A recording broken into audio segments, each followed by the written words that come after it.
Thomas Soto. La politique, l'édito politique d'Antonin André. Bonjour Antonin. Bonjour Thomas. Ce matin, on parle de la primaire du PS entachée donc d'irrégularités. En cause, les chiffres de la participation gonflés, puis dégonflés, puis regonflés, sans qu'on comprenne vraiment comment le PS a fait ses comptes. Dans n'importe quelle démocratie digne de ce nom, cette élection serait annulée. Les organisateurs seraient poursuivis. On se croirait revenu, Thomas, au temps des républiques de l'Est soviétique. Vous savez, il y a le commissaire politique qui arrive à 20h30 à la télévision et qui vous annonce des chiffres de participation bidons, à charge pour l'administration de suivre en fournissant données chiffrées et pourcentages précis, incontestables dans les heures qui suivent. Sauf qu'au PS, en 2017, on est chez les amateurs. Dans une ancienne république de l'Est, la haute autorité, l'organisateur de la primaire serait déjà au goulag à l'heure où je vous parle.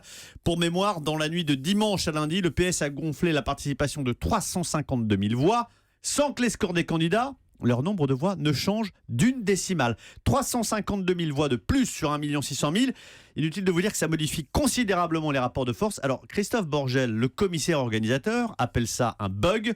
Je serai socialiste ou candidat à cette primaire, j'appellerai ça de la fraude et je demanderai que cette primaire soit annulée. Bon, mais est-ce que cette primaire peut être annulée, Antonin ? Alors non, évidemment, parce que figurez-vous que dans le suicide collectif, les socialistes font preuve d'une solidarité sans faille. Rappelez-vous le congrès de Reims. Martine Aubry élu d'un cheveu, sans deux voix d'avance, dans un climat de fraude avérée. Manuel Valls, Vincent Payon étaient déjà là, aux côtés de Ségolène Royal, menaçant de traîner le parti en justice. Jean-Christophe Cambadélis, Christophe Borgel étaient dans le camp d'en face avec Martine Aubry à trafiquer les chiffres. Et au final, le PS a préféré fermer les yeux. Pourquoi ? Eh bien, au nom de l'intérêt supérieur du parti, ne pas casser l'appareil. Le PS, la maison commune qui garantit investitures, mandats et carrières politiques. Même François Hollande, premier secrétaire sortant à l'époque, témoin privilégié des magouilles, avait fermé les yeux. Près de 10 ans plus tard, rien n'a changé au PS.